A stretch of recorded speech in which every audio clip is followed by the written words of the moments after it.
Hello everybody, so today we are going to be taking a detailed look at Audi's new MMI touch response system, which is rolling out across the entire Audi lineup. Now this is a totally new system from what they've had in their previous cars, so we're going to take a look at it in detail, show you all the individual features and how to set things up. So we'll go ahead and jump right into it right now. The main thing that's really worth pointing out straight from the beginning is that it's a fundamental rethink of the MMI system because this is based in touch. Previously you had a control knob, stuff like that, but this new system is based on two displays. Now these displays can vary in size depending on which Audi you have. You'll always have the top one. Most of the Audis also have the lower one, which is focused primarily on climate controls. I will just go ahead and kind of mention this lower display real fast since not every Audi has it. Like I said, mostly has to do with climate control, so you adjust stuff right through here. You usually have some shortcut buttons along the top as well as some various settings along the bottom of it. But the main part of the infotainment system we're going to be focusing on today is this top display, since that's where most of the information is contained. So jumping right in here, the logic of this system is basically based around a tablet, something that most people are used to operating. And on the main screen here, you're going to notice you have basically your applications and you can scroll between the different pages. Now, I do want to point out that this model has haptic feedback. So what that means is that you can actually touch onto certain things, but you'll notice that nothing has happened. It doesn't happen until I click into it. So this kind of gives you basically the feeling of having a real button, even though this is a virtual button. It makes things easier to not accidentally click on something. Off to the side here, this is where you're going to notice your shortcuts for the main parts of the system. So this is your home screen, radio, media, phone, and navigation. So we'll go back and start here with our media, since that's where we're at. As you can see right now, we're connected to the standard Bluetooth, and you can play and pause the music straight down here. If you want to change the source, this is where you just hit source button. As you can see, you have various different connection abilities, including some online options if you're subscribed to the Audi Connect services. Clicking into the radio next, you'll see you're presented with a nice list of your XM satellite radio stations. Of course, you can switch into different modes like your FM radio, and you have all your setup right there. When you're inside of the regular radio and you're on the main display, all you have to do is click the list button here, and that's where you'll come back to your main presets. Okay, so we'll jump now into the next thing, which is going to be our navigation. Now, not every single Audi with the MMI touch response system will have integrated navigation, but the vast majority of them will. And what we're looking at here is, of course, our Google Earth Maps, which Audi is known for. Now, you will have to pay an Audi Connect subscription if you want to keep these over a certain trial period, but otherwise you'll just have more of a plain map but without the satellite imagery. Now, of course, as you can see, you can zoom in and out of all of this stuff, and the graphics are very nice and also appear in the virtual cockpit. Now, if you click the little gear, this is where you'll see some of your settings. So if you're not seeing the satellite map, you'll need to go into the map settings and turn it on right there. You can also make adjustments to your what traffic incidents appear, which types of colors you like, your orientation, if you want a 3D, 2D, automatic zooming, stuff like that. Now, to demonstrate a few features of the system, I'll go ahead and input in a destination. So you just hit the search button right there, and you'll see you have a input bar right there. But you'll notice that the bottom display, which I said is mostly focused on climate, it does also accent this to make the use of it easier. So since I have a bar up here, you'll notice down here at the bottom I actually have a full-size keyboard. So that makes entering in a destination extremely easy. You just type it out just like so. It's really just like a computer. Now, you also have additional options. If you don't want to type, say while you're moving, you click into that. That's the handwriting mode. And this will allow you to draw letters onto the screen to show, to input the destination. Now, what's neat about this is that we can actually, you can type one letter at a time, or you can just keep going, and the system actually can sort out the individual letters. So I'll show you what I mean. I-N-G. So as I put the different letters, it knows as I lift up, that's a different letter, and it will fill in what I want at the top there. Okay, so I'm going to go ahead and move beyond the navigation now and check out some other areas of the system.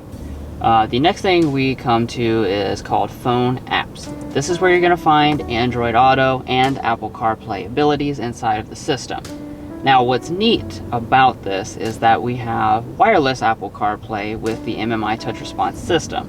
So if you have the Apple device, you'll find your connected device, which is going to be this iPhone right here. And then when we press into that, we will be able to switch into wireless Apple CarPlay. So as you can see, we've just now gone into the Apple CarPlay system. And this works just the same as it would in any other model. Very fluid and smoothly. But as you can see, we are not physically connected to this. This is the iPhone we're connected to, and there is no physical connection. Now this does not work for Android Auto at this time, but this is something that Audi may add in the future. But everything does work very seamlessly, even through just that Bluetooth connection.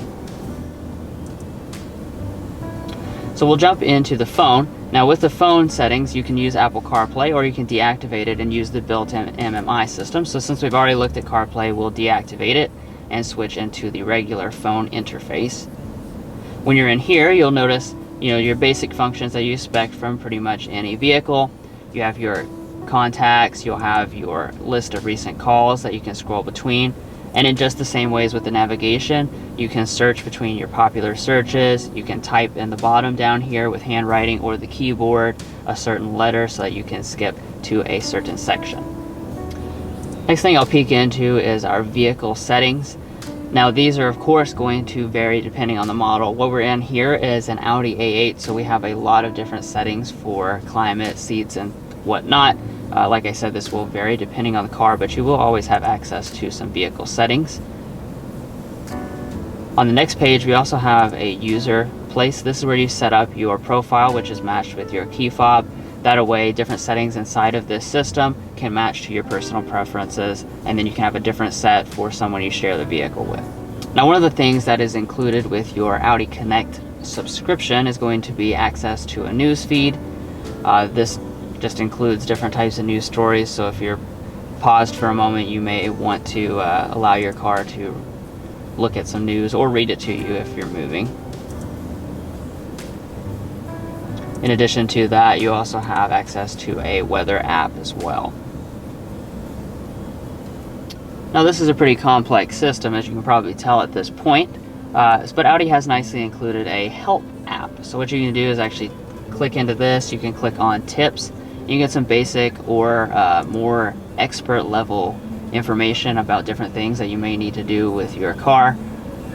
So as you can see, you can just kind of get some tips, and I believe there's some little video clips you can also watch. Now, very similar to a tablet, you do have a notification shade, so you can swipe down from the top, and when you have notifications, they will appear right here. You can swipe them off just like a phone or a tablet. You also have access to switching your profiles, your different connections. On this, like I said, we have the Audi Connect subscription. That's part of that is the 4G wireless connection. I'll include a little bit of information about how much that costs in a box below, but you can also use your built-in Wi-Fi if you're inside your garage for your house. Alright, so now we're in the settings. So this is where I'm going to spend a little bit of time just kind of talking to you guys how you can customize the system to your liking. So we'll start out with our general settings. This is where you're going to find things like your date and time, your measurements, some basic stuff. This is also where you can find some information regarding your subscriptions, which I just mentioned. So as you can see right now, we're in demo mode, and we've got a year that, in case it takes that long to sell. And then you will have a trial period once you purchase the vehicle. Hopping into displays and brightness. This is for our virtual cockpit. We can brighten it up, lower it down. We have options for our head-up display on this specific example, MMI, and we can change both the bottom and top screens independently. We can also turn on and off the sound effects for touching it, as well as the haptic feedback if you don't like that.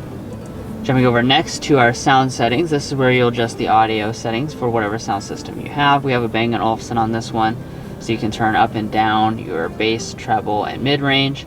You can also adjust your subwoofer, focused on the front speakers or all the speakers. We have a surround sound level, speed dependent volume, as well as the effect of the 3D sound.